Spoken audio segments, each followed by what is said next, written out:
Well, hello again, everyone. It's your man Cowboy Star coming back at you. And I have an update on the Michael Irvin situation that I wanted to go over with all you guys. You know, if this comes out that all these allegations against Michael are false, as they appear to be, it just makes you shake your head, on what the world is actually coming to, folks. You work your butt off to get where you are in life sometime, and unfortunately, people want to take it away from you and do some cancel culture type stuff here that's going on. It appears with Michael Irvin, and I hope, and all we can do is go on what we know, and as of now, what we know is what we know, and we can't change that. So it appears on my view of what I've seen so far that Michael did nothing wrong. Uh, he never would have approached the girl, according to witnesses, if the girl wouldn't have approached him first. And it appears that she approached him first, trying to get some kind of conversation going, and that started the whole ball rolling of this accusations. What accusations?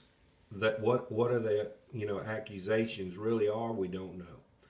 But Michael did go to court yesterday, and the judge ordered that the video evidence, what video evidence they do have, needs to be released to Michael, and the accuser name also needs to be released. And also being released will be the name of the people that were contacted at ESPN and NFL Network. Those have also been ordered. But the Hotel Marriott is the one that called the ESPN and the NFL Network, as I said in the previous video. No police were called. There's still no police report of this incident as far as we know. And I just don't see why the employers of Michael Irvin went on what the hotel told them. Now, if it was the police telling them this, I could understand. But it was just a place where Michael was staying in Arizona for the Super Bowl, the biggest week of NFL coverage, and they sent him home for no apparent reason that we can see. He even had witnesses to back him up. So Michael's been in court. That's the first thing I wanted to report to you guys, and also report what was ordered to be turned over to him. So that's pretty much all we know on the Michael Irvin situation as we speak. But now I'm going to turn it over to the Cowboys. Have you ever heard that the NFL never stops? Yeah. The NFL never stops. If you think about it, it never stops. I mean, we got the combine coming up in the next couple of weeks. Then it's the draft. We've got all this couple of weeks before the draft of all these analysts and doing these mock drafts and talking up the NFL and all the players that can be drafted. And then after that, before you know it, it'll be training camp. The coaches will be doing interviews and talking about what they're going to do here, what they're going to do there. Just the NFL just never stops. It's just that money, boy. That money grab is just constantly going on for the NFL because they know how popular it is. But the Cowboys have a lot of decisions to make, folks, this off season. And before I forget, I do appreciate it if you would subscribe to the channel, and I appreciate all those who have so far. Going to have a lot of good content, even though it's going to be the off season coming up. As I've said before, I'm going to do some Where Are They Now videos of former Cowboys back in the day. So that I'll know I've had a lot of good reviews on those videos that I have done before on that. But the Cowboys, like I said, have a lot of decisions to make.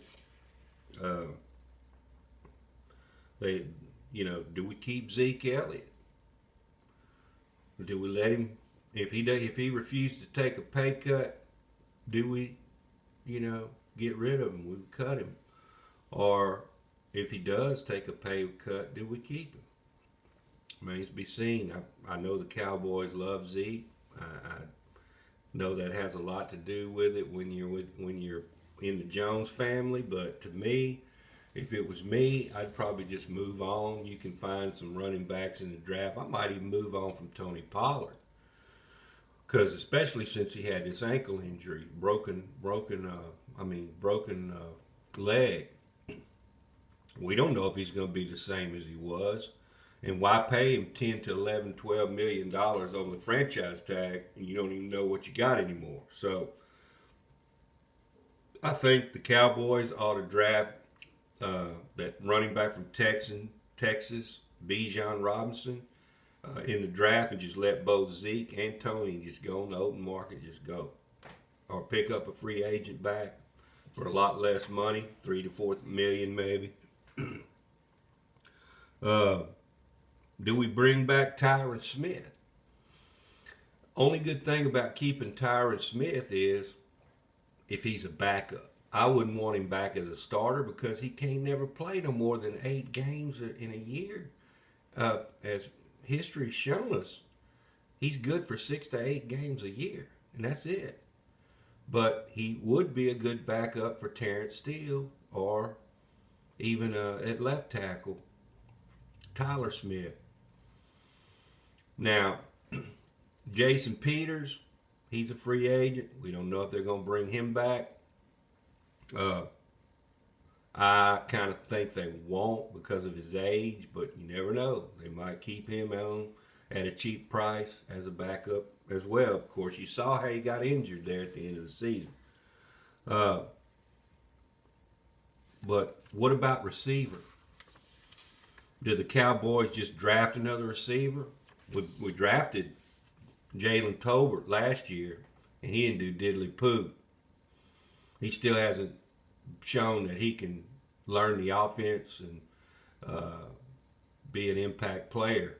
So do we just keep Gallup and Lamb, and then maybe even keep Noah Brown, who's been around, seemed like forever? Seemed like Noah Brown's been on the Cowboys for 10 years, man. I don't know, man. I think we ought to draft another wide receiver for sure.